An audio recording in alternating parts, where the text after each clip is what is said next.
Tape www.suividécole-au-sénégal.com. À École au Sénégal, c'est facile, tu n'as qu'à te connecter. Tape École au Sénégal, les leçons sont beaucoup. Voilà, chers élèves, je me présente, c'est M. Guissé, je suis instituteur. Je tiens cette année la classe de CM2. Donc avec l'appui de l'École au Sénégal, nous allons travailler ensemble sur des séances pour renforcer donc vos compréhensions. Alors, la dernière fois, nous avons vu en grammaire quelle leçon? Là-bas? Très bien, l'adjectif qualificatif. Très bien. Qui peut me rappeler ce que c'est que l'adjectif qualificatif? Là, Nabou? Très bien. L'adjectif qualificatif est un mot qui montre comment est la personne, l'animal ou la chose. Très bien.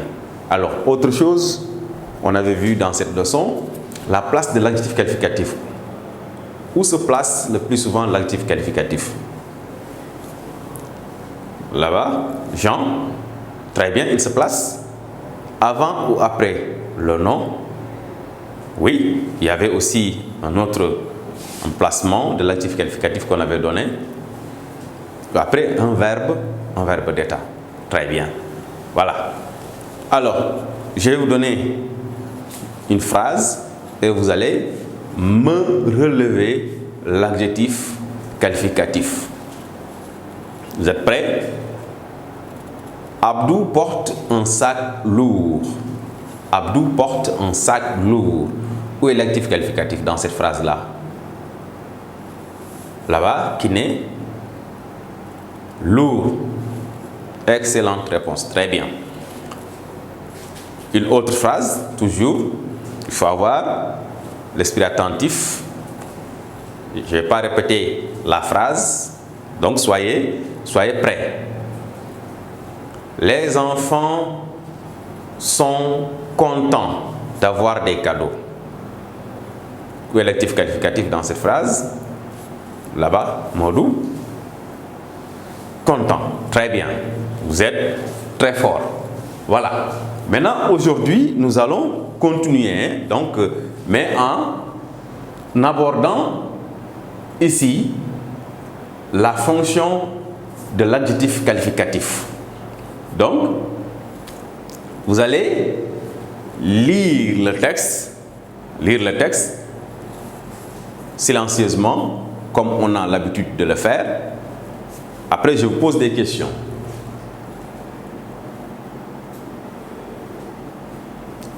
Par quoi sont terminés donc les doigts de la sorcière? Par des ongles longs et pointus. Excellente réponse, très bien. Je vais lire le texte.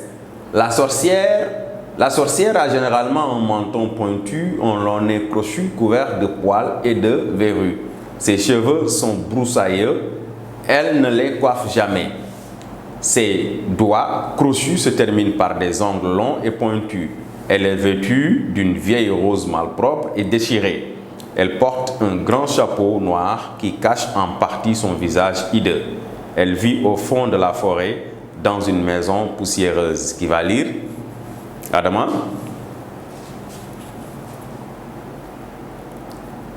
Très bien. Un autre? Moïse?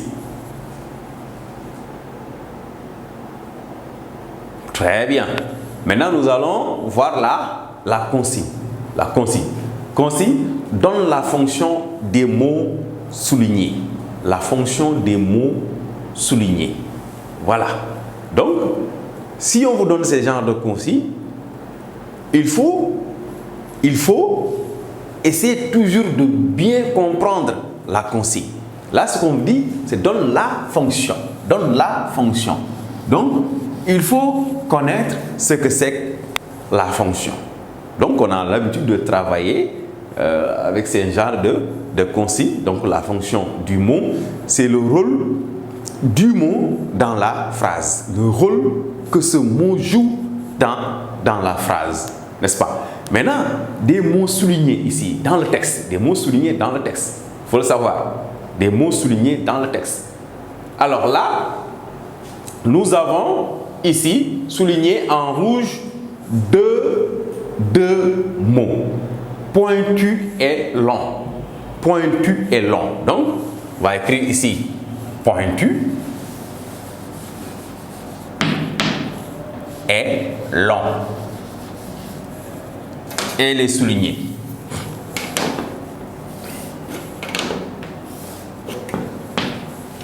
Très bien. Alors, maintenant, avant de donner la fonction d'un mot, il est important de repérer, il est important de connaître sa nature. Parce que si on ne connaît pas la nature du mot, c'est très difficile de trouver sa fonction. Voilà. Donc ici, quelle est la nature du mot? Je vais voir si vous avez très bien compris la leçon précédente. La nature, c'est la classe grammaticale du mot ici, nature. La nature du mot, c'est un adjectif qualificatif. Très bien, c'est un adjectif qualificatif. On n'a pas demandé ça dans la consigne, mais c'est pour vous mettre sur...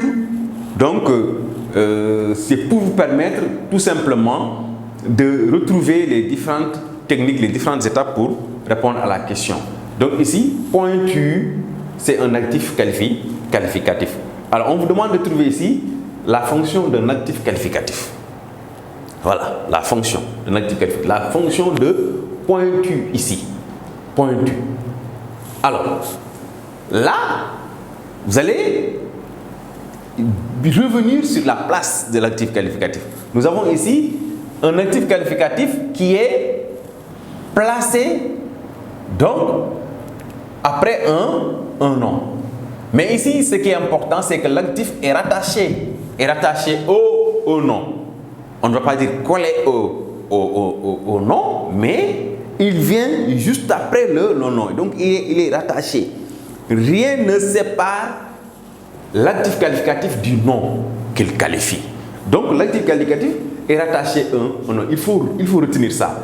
Lorsqu'un adjectif qualificatif est rattaché au nom, quelle est sa fonction? Donc, se rattacher à un nom, c'est venir avant le nom ou après le nom. Donc, c'est un critère. L'autre critère, l'adjectif qualificatif ici, vient juste après un nom. Il n'y a pas de virgule, il n'y a pas de verbe d'état. Il n'y a pas de virgule, il n'y a pas de... Lorsqu'après le nom, il n'y a pas de verbe d'état, il n'y a pas de virgule, donc on peut dire dans ce cas-là que l'adjectif qualificatif est rattaché au nom. Mais si après le nom, il y a une virgule ou bien un verbe d'état, dans ce cas, on ne va pas dire que l'adjectif qualificatif est rattaché au nom. Là, comme entre l'adjectif qualificatif et le nom, il n'y a rien, on dit que l'adjectif ici est rattaché au nom. Donc, il n'est pas séparé du nom par une virgule ou par un verbe d'état. Alors, dans ce cas de figure, lorsque vous avez un adjectif qualificatif qui est directement rattaché à un nom, qu'il soit placé avant ou après, nous avons la même fonction. Et cette fonction, c'est quoi? C'est épithète. Donc ici, pointu et épithète. Épithète du nom. Épithète du nom menton. Épithète du nom menton. Donc vous répétez épithète du nom. Épithète du nom. Oui. Très bien. Très bien. Épithète du nom. Maintenant, comment s'écrit épithète? Là aussi, c'est important. Donc, comment s'écrit épithète ici? E, accent aigu, P, I, T, H, accent grave, T, E. Très bien, épithète. Il faut bien fixer l'orthographe du mot épithète. Donc, épithète du nom. Alors, là, on vient au mot long. Long, qui est ici. qui est souligné, qu'on a écrit là-bas. Qu'est-ce qu'on avait fait tout à l'heure avec pointu? Nous allons essayer de voir sa nature d'abord, la nature de long. Quelle est la nature de long? Là-bas, c'est un actif qualificatif. Il qualifie quel nom? Qualifie le mot ou bien le nom né. Où est-ce qu'il est placé? Avant, très bien. Avant le mot né. Alors, qu'est-ce que vous avez remarqué? L'adjectif long ici, qu'est-ce que vous avez remarqué? Son emplacement.